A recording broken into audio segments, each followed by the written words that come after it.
Welcome to an entertainment episode of Everything Sports with Aman and Evan. I'm your host, Evan Garber, and today we finally got some MLB predictions.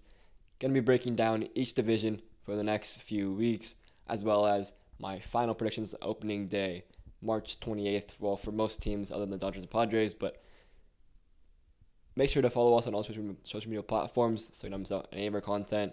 But starting off with the American League East today, we're going to start off in last placed. I got the Boston Red Sox.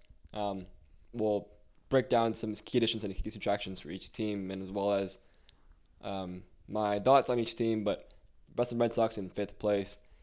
Key additions they got were Liam Hendricks, Lucas Giolito, and Tyler O'Neill. And some key subtractions for them are Adam Duvall, Justin Turner, Chris Sale, and Alex Verdugo. And in my eyes, this is clearly the worst team. It's not even going to be that close, I don't think. His pitching staff is pretty weak. Lineup's pretty weak. Really the only bright spot on this team right now is probably Rafael Devers. There's a lot of question marks as well for this team. We'll see if Story can bounce back after missing much of last season due to elbow surgery. I definitely think he has a good chance to bounce back. Obviously, he was great in Colorado. Hasn't been so great so far in Boston. Of course, dealing with some injuries. And then we'll see if Masataka Yoshida, if he can bounce back after a pretty poor rookie season from him. Definitely should be better now after hopefully adjusting to MLB pitching after that first year. And then, of course, we do have Liam Hendricks, who I'm definitely rooting for. This guy has gone through a ton these past couple of years, past year pretty much. Had cancer, of course, beat that, and then comes back, and he hurts his elbow and gets Tommy John surgery. So going to be out for a while this season. Hopefully he does, in fact, return this season, but definitely rooting for that man. He's one of the best closers in all of baseball before that whole thing happened, so hopefully he can bounce back and return to form. Of course, he is older, and he's obviously coming off all these injuries and whatnot, but definitely rooting for that guy. In fourth place, it was tough between my fourth place and third place teams. I think I got to know the Rays in fourth place, though. Their key additions, Aman Rosario and Ryan Pepio. And the key subtractions include Tyler Glasnow and Manuel Margot.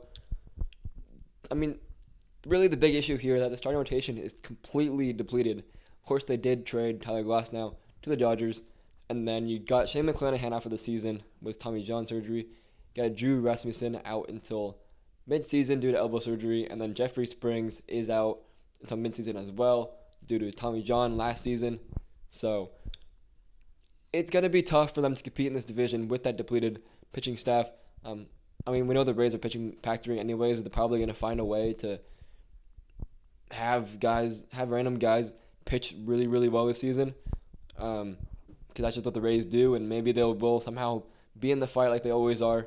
It's just really hard because I know that every single year they find a way to beat it, no matter how bad or how good their roster may be.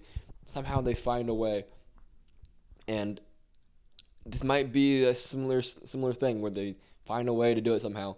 And if they can stay in the fight somehow, up until you get Rasmussen and Jeffrey Springs back, this team could be vying for maybe the third place spot. I doubt they're gonna be vying for the top two seeds in this division, but definitely a third place spot and maybe a wild card spot if with that. But they have a strong bullpen. And of course they did lose that shortstop guy for many reasons. We're not going to mention his name or anything like that. But yeah, like I said, if they can somehow stay in this fight, I don't know how they're going to do it. If they somehow can stay in this fight, they can vie for a wild card spot. I think Blue Jays, I got them in third place. Key additions, Justin Turner, Isaiah Kiner-Falefa, and Daniel Vogelback. And key subtractions include Matt Chapman, Brandon Belt, Jordan Hicks, and Whit Merrifield. And this team definitely did get a lot worse this offseason, I believe. Of course, Matt Chapman losing a lot with him defensively, as well as some power in his bat. Brandon Belt, he had an okay season last year. You're definitely losing something with him. Wouldn't say a lot, but definitely losing some. Jordan Hicks, he was a pretty solid arm out of the pen. Now he's going to be a starter for the Giants. We'll see how that works out. But lose some great bullpen depth with him. And then Whit Merrifield, he's just a solid player. Nothing crazy, but definitely lose some defense, I believe, with him. But I just think that even though they did get worse, it's gonna be hard. It's hard to see the Rays making it past them. Like I said, they're gonna struggle a ton with their depleted pitching staff, and this Blue Jays team is not great. Honestly, I'm gonna be honest. Like their bottom half of their lineup is not that great. Um, they usually got a strong bullpen with Jordan Romano, Eric Swanson, Yimi Garcia, and Trevor Richards. Um, Trevor Richards definitely has some nice stuff. So good to see some. So if the pitching staff can somehow find a way to make it to the sixth, seventh inning without giving up too many runs, this bullpen is probably good enough to close out the game. So they could make some noise for sure. Starting rotation is a bit iffy though. Kevin Gausman, of course, is great, but aside from that, you have some question marks. Of course, they did lose Hyunjoo Ryu too, which I didn't add. So you did lose Ryu as well, but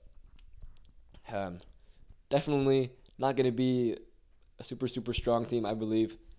But they definitely could be. They could possibly be vying for a wild card spot if everything does go well.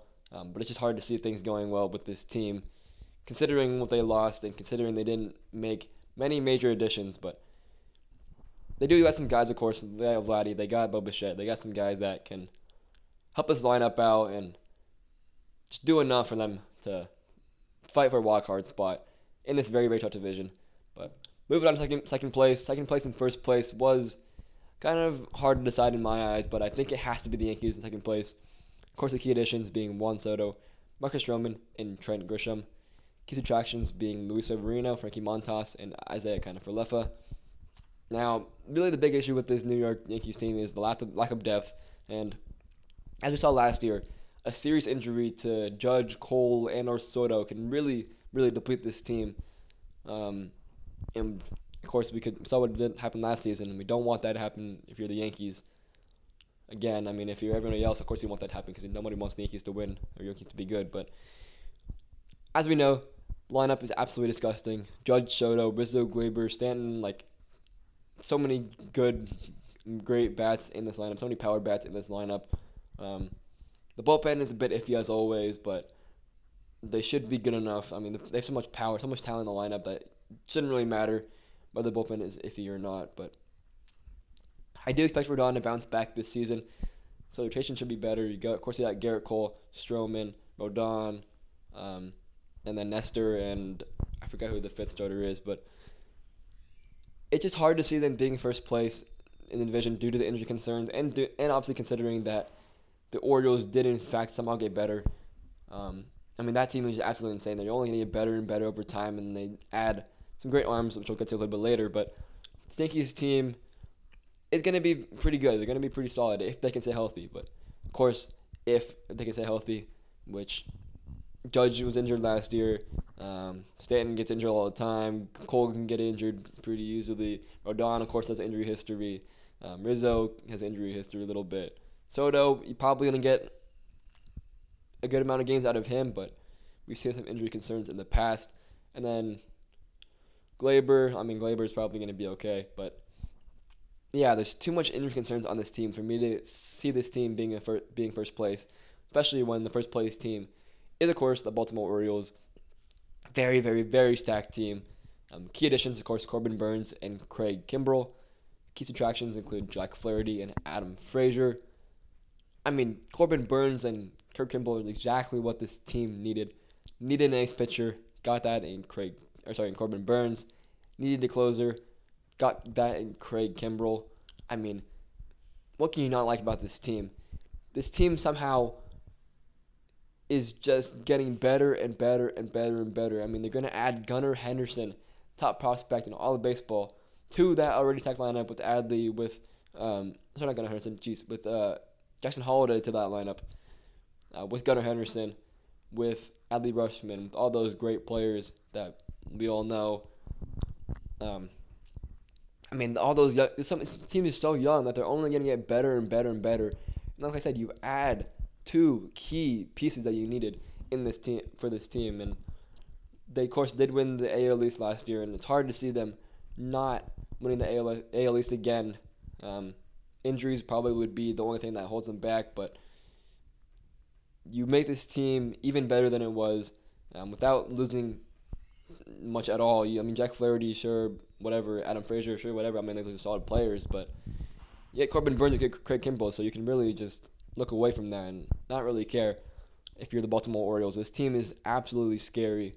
Of course, they did lose first round last year, but we could, or just like the division series last year. So now with addition to Corbin Burns, Craig Kimbrell, it definitely gives you some more depth and of course have more experience from the younger guys, which hopefully they are able to find a way to make it past the divisional round. Which I'm rooting for this team. This team's fun to watch. This team's absolutely so much fun. Um, if you're a baseball fan or not, you should be watching this team because this team is fun. This team will make you like baseball because they have so many young guys, so much young talent, so much power, so much everything. They can do everything right. Ali Rushman's one of the best catchers in the game. Gunnar Henderson's great. Jackson Holliday's gonna be even great. Gonna be really good. Corbin Burns is gonna be great. Grayson Rodriguez will probably be better now that he's not the ace. Now they're not relying on him to be the guy in the starting rotation. Like it's gonna be so much fun to watch them throughout this season. Can't wait for them. Can't wait for the season to get underway.